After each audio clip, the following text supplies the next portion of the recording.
nobody is coming to save you. Okay, that's why you need to save yourself. Hello, beautiful souls. Welcome back to another episode of the Happy Hippie Podcast. I'm your host, Kilee Iris. Today we're going to talk about alchemy and how to transmute your pain into power. Evolution is the purpose of life on Earth, and sometimes that can be an uncomfortable thing to go through. Like I mentioned before on a previous episode, planet Earth, the third dimension, is all about duality. There truly is no light without the dark. The yin doesn't exist without the yang. Duality is a huge part of life here on Earth, and we came here to experience both light and dark attributes of this world. You know, sometimes life can throw us some curveballs. Unexpected things can happen. And sometimes it feels like our entire world is falling apart. I'm just going to quickly touch on my journey as an entrepreneur. I think a lot of people have this idea of being an entrepreneur, and they think it's just a beautiful straight line up. A beautiful straight upwards incline, when in reality the depiction of an entrepreneur can be demonstrated more accurately through the ride of a roller coaster. Okay, being an entrepreneur is a roller coaster ride. It is not a straight way up. Okay, you'll be on the way up. You'll be going up the roller coaster. Okay, you're going up, you're at the top. Everything's great. And then all of a sudden, that roller coaster comes crashing down. And don't even get me started on the loops. The loops are a whole nother story. What I'm trying to get at here is I'm not shy when it comes to failure. I know what it's like to fail. And in fact, that's a huge part of being an entrepreneur, is failing. You know, people will come up to me and be like, Kilee, I love your business. Like, things are going so great. They have no idea how many times I've failed. I've been through a wide variety of negative situations in life, if you will. You know, unfortunately, I know what it's like to be physically, mentally, emotionally, and verbally abused. I know what it's like to suffer with things like anxiety and depression. You know, when I was 14 years old, I died and came back to life. Check out episode 2 for more details if you want to hear about that. But essentially, my near-death experience traumatized me so much to the point where when I did come back, I had severe PTSD for 4 years of my life. So for 1,460 days of my life, I was living in hell. I was imprisoned by my own mind.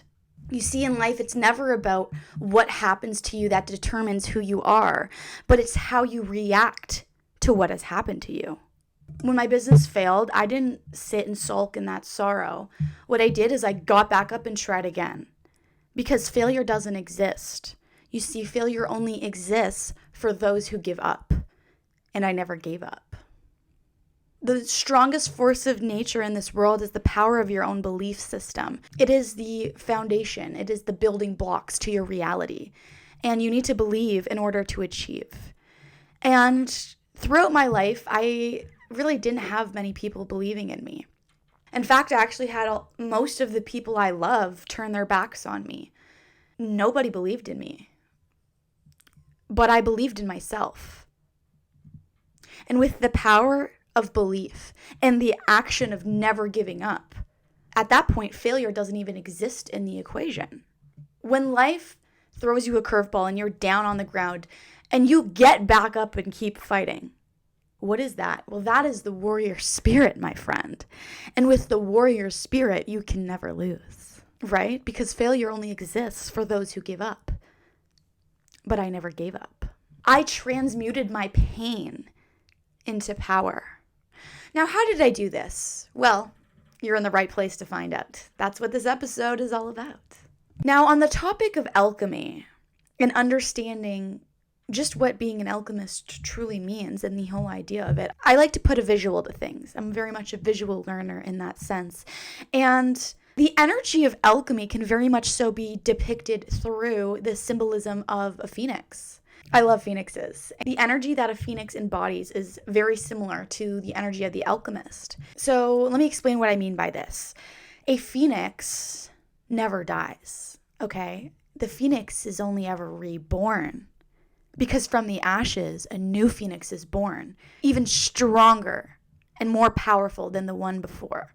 Okay, because the phoenix never dies. It is only ever reborn. Because to transmute your pain into power, you need to be resilient. And in the idea of this, there's no such thing as death. There's only rebirth in life. Truly, from a very grand perspective of this world, death does not exist. So death can obviously be symbolized as some kind of ending, right? So some kind of abrupt ending happens in your life.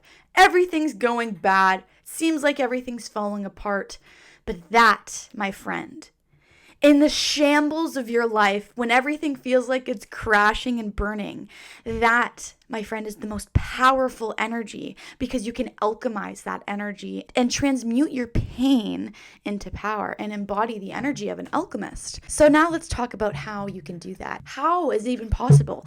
How can you transmute your pain into power?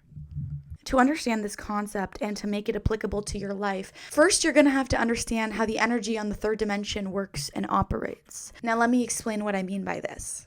If you were to take every single emotion, every single person, place, thing, every single thing to ever exist in this world, okay, and you were to boil it down into just two things, you would get love and fear.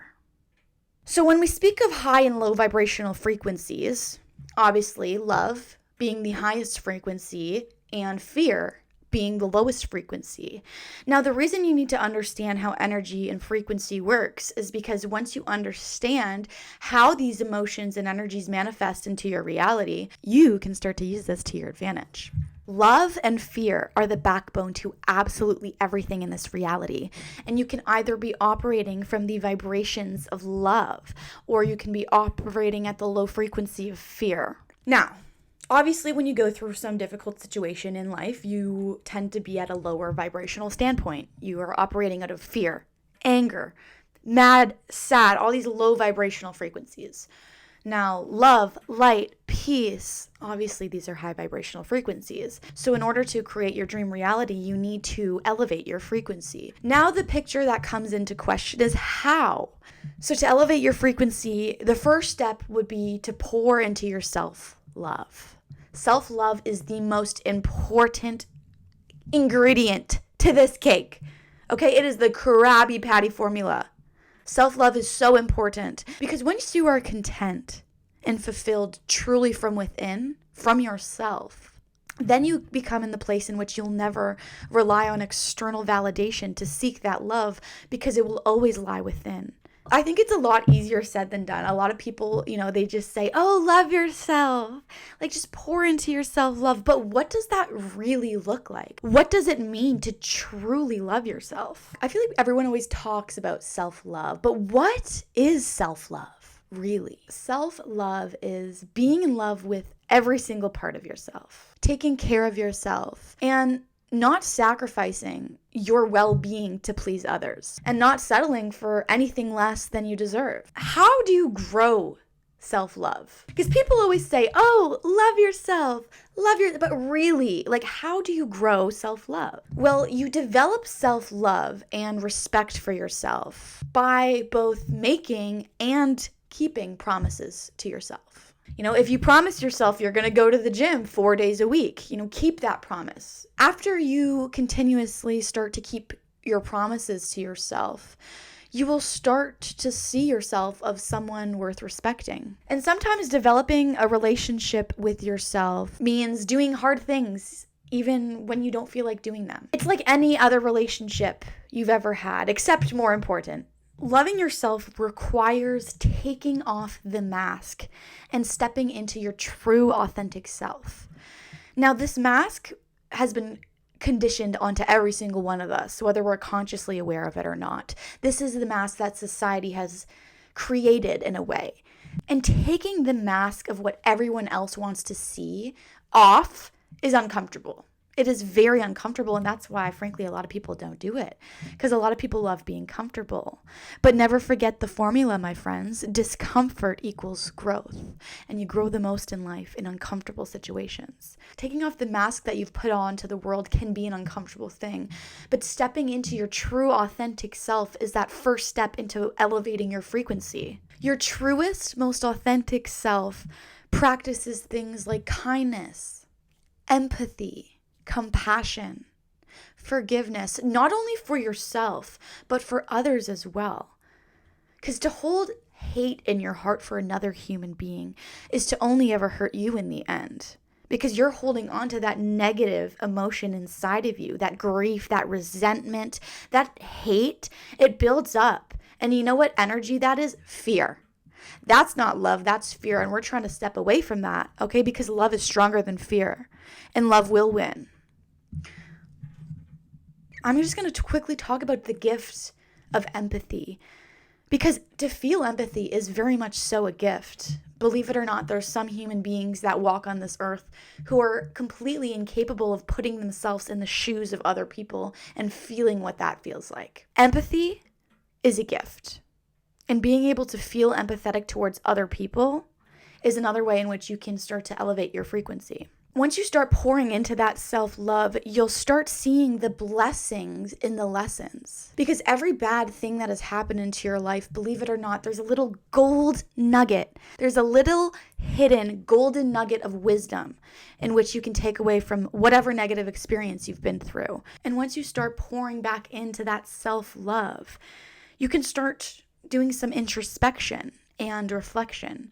And in that stage, you'll start to find the blessings in the lessons. Because everything in this world happens for a reason. There's no such thing as coincidences. I know that can be a hard pill to swallow when you're going through so much bullshit in life.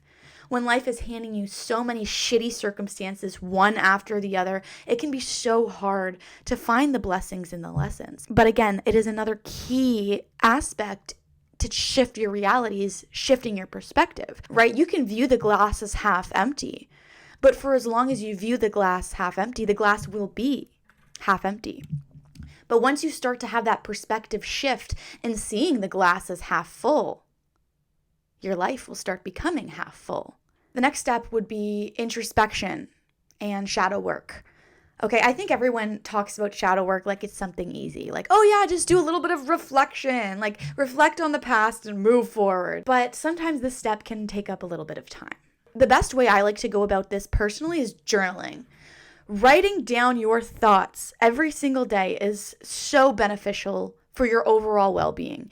Okay, if you're going through any sort of difficult emotion, just taking 10 to 15 minutes out of your day and writing down how you feel, why you feel this, and trying to backtrack each thought to stem to the root of the core issue. So whenever I find myself feeling any form of uncomfortable emotions, I like to ask myself this: what do I believe to be true in order to feel this emotion? And what that question does is it starts that backtracking of introspection. And I think asking yourself questions of why you feel certain things is so important, because getting down to that core root, that reasoning as to why you're feeling this way, and it can even stem as far back as childhood trauma, right? Because energy is always stored in our body, and we all have a lot of unresolved trauma that we're just sitting in, and we're not even consciously aware of it. So doing this shadow work and writing down your feelings and emotions and trying to backtrack the root and find the stem of where your negative emotions are coming from can really help you overcome that hurdle. I highly recommend journaling. You need to drown out the negativity with positive affirmations. Wake up every single day and give yourself 3 affirmations and look in the mirror and say it to yourself. Okay, I am strong. I am beautiful. I am successful. And look into the mirror in your eyes and say these words over and over again until you believe that they are true, even if you don't feel that way. For example, the affirmation, I am successful. If you're at a terrible point in your life and you don't feel successful, looking at yourself in the mirror every single day and saying positive affirmations can actually start to rewire your own brain chemistry of what you believe to be true. And everything is a ripple effect, right? Once you change that internal dialogue, once you rewire the perspective that you have on yourself, your external reality will shift drastically. Why is that? Well, your external reality is merely just a projection of your internal realm, whether you're consciously aware of it or not. That is why your thoughts are so important, and it's important to redirect your negative thoughts. Let's talk a little bit about how anger manifests and operates. For example, something happens to you in your life. You're feeling extremely angry. You're having this overwhelming feeling of anger. Let's look at the different options of what you can do. Some people, when they're angry, they will hurt people. Okay, some people hurt people when they're mad. They'll punch things. Angry people tend to project their pain onto the people around them because it's easier for them to project their hurt and pain on everyone else and blame external circumstances than to look within. So some people, when they're angry, maybe they want to act out on some kind of impulsive aggression. Maybe they'll even say some things really hurtful to the people they love that they don't actually even mean.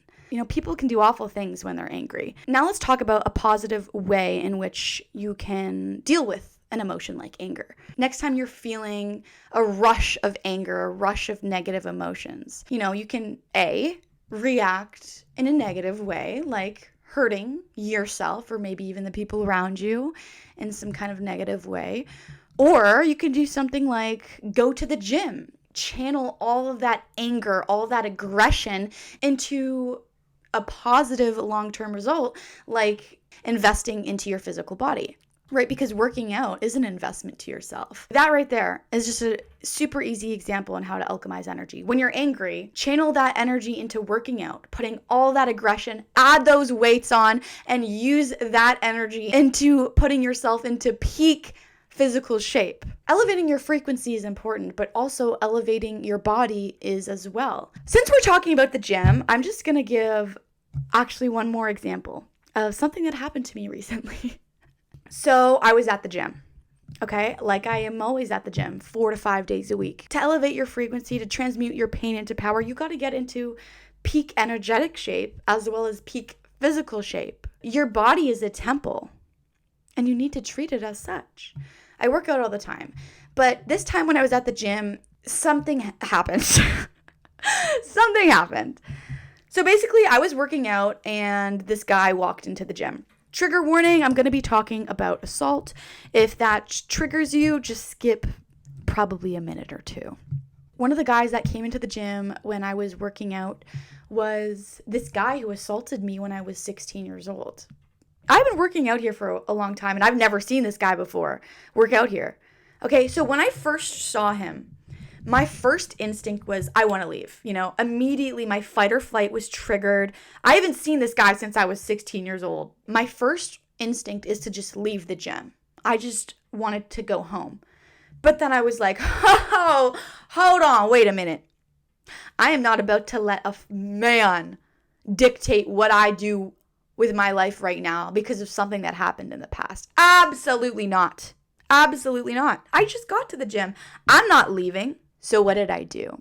Like I said before, my fight or flight was triggered. The second I saw him, I was in instant panic. I was feeling really anxious. My heart rate went up and I was all stressed out. What did I do with this energy? Instead of leaving the gym like my mind wanted me to, I decided to ignore that little voice in my mind telling me to run away and be scared. I ignored that voice and I took all of the energy I had, because I had a lot of it, and I put that energy into my body. Okay, I started packing on the weights. When he first walked across, I was leg pressing. For reference here, I am 5'3" and 120 pounds. I put on 14 45-pound weights, and I leg pressed 630 pounds.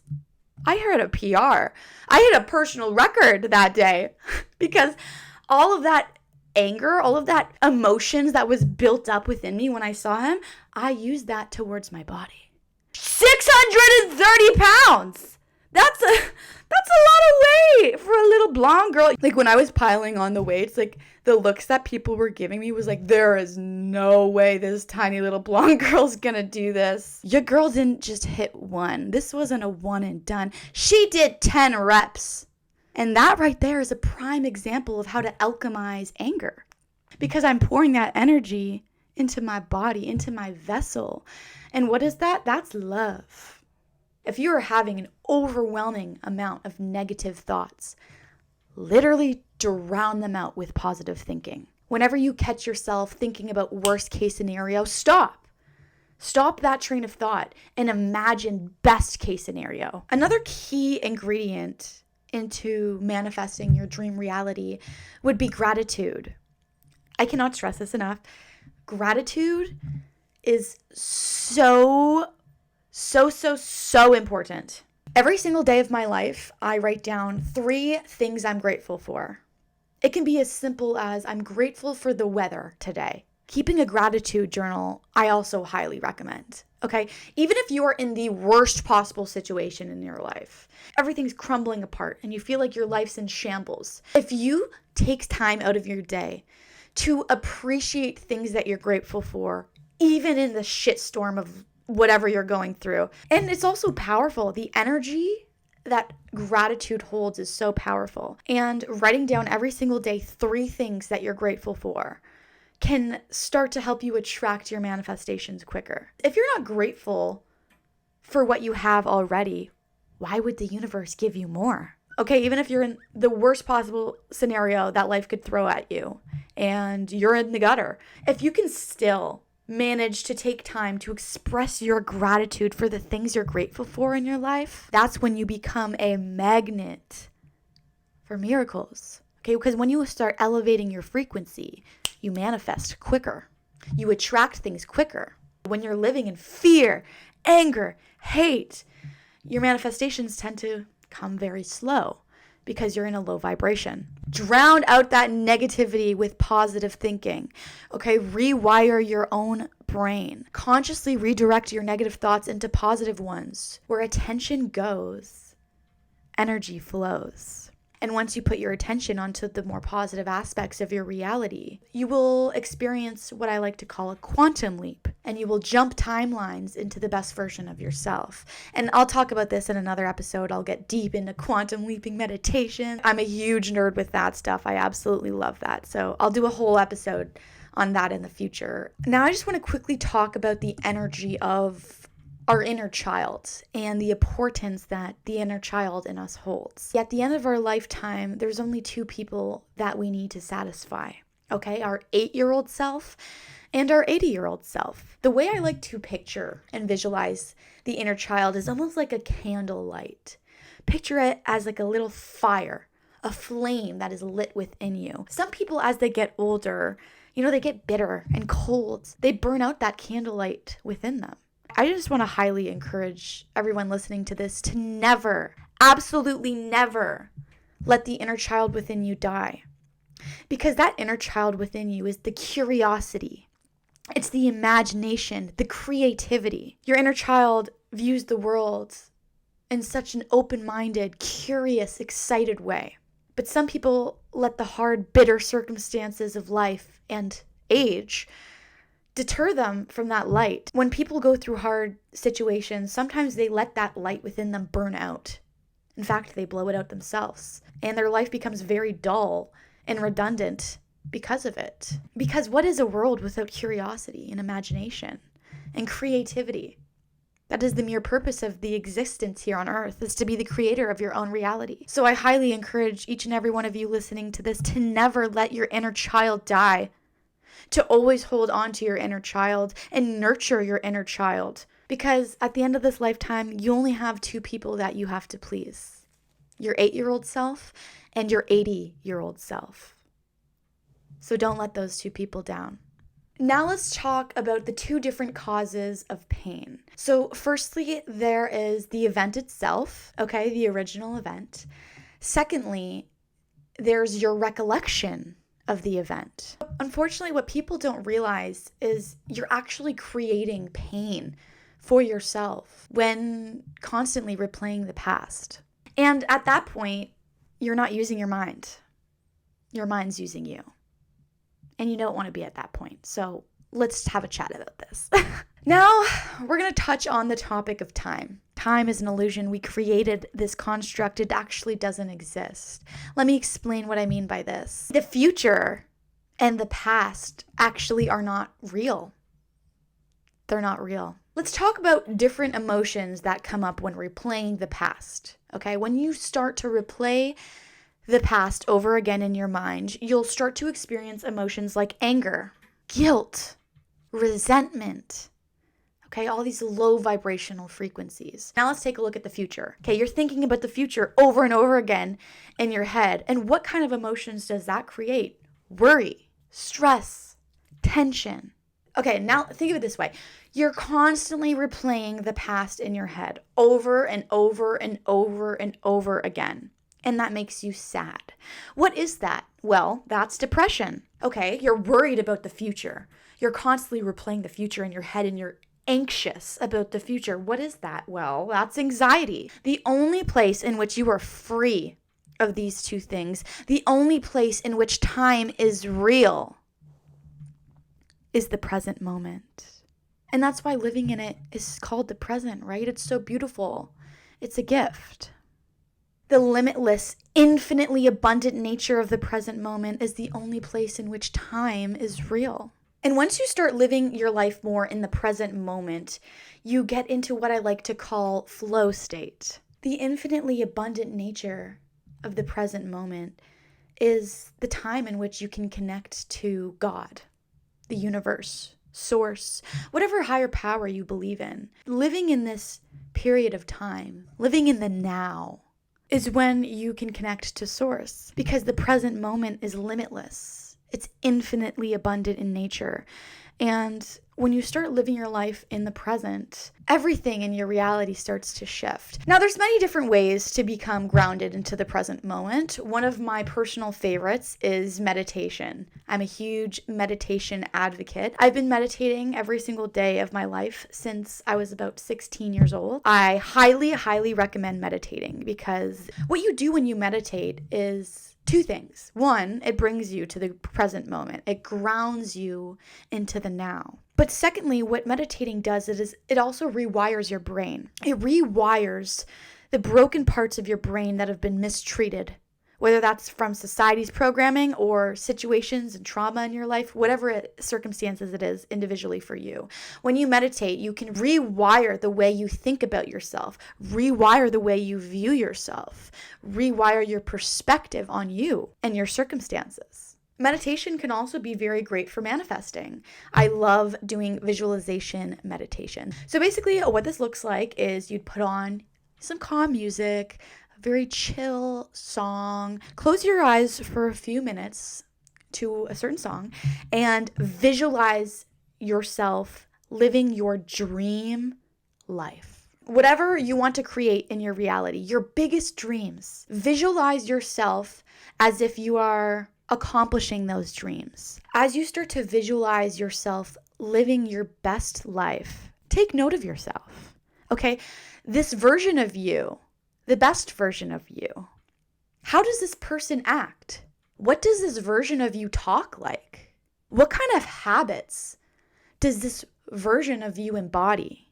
And you're not just going to witness this. You're not just going to visualize it in meditation. After your meditation, what you're going to do is you're going to embody this version of you. And don't just visualize that person, become that person.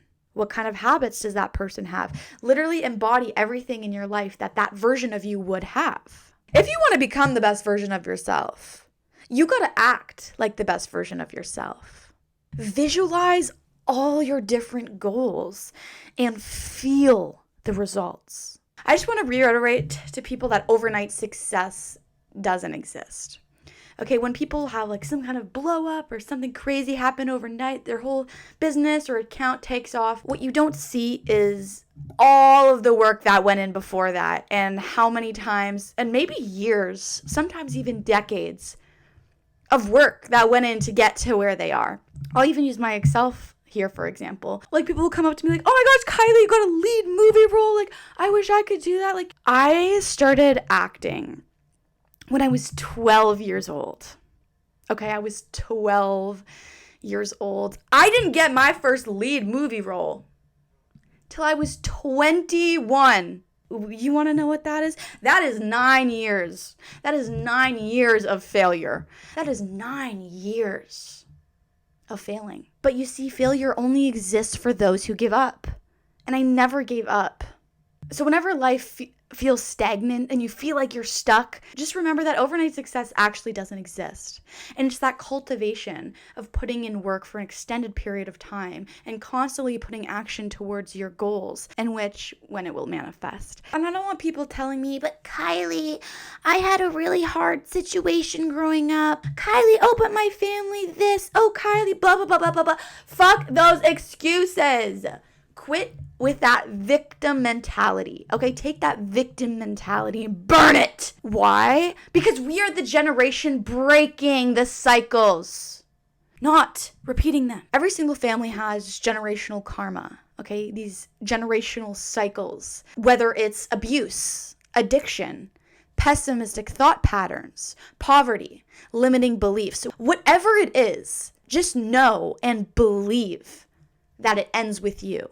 Breaking generational karma will not only change your life for the better, but it will also change the fate of humanity and elevate the vibrations of the collective consciousness as a whole. We're all connected. So becoming the best version of you will not only affect your life positively, but it will have a ripple effect on the world. Transmute your pain into power. Elevate your mind, body, and frequency to become the master manifester of your reality. I'll see you guys next Wednesday. Peace.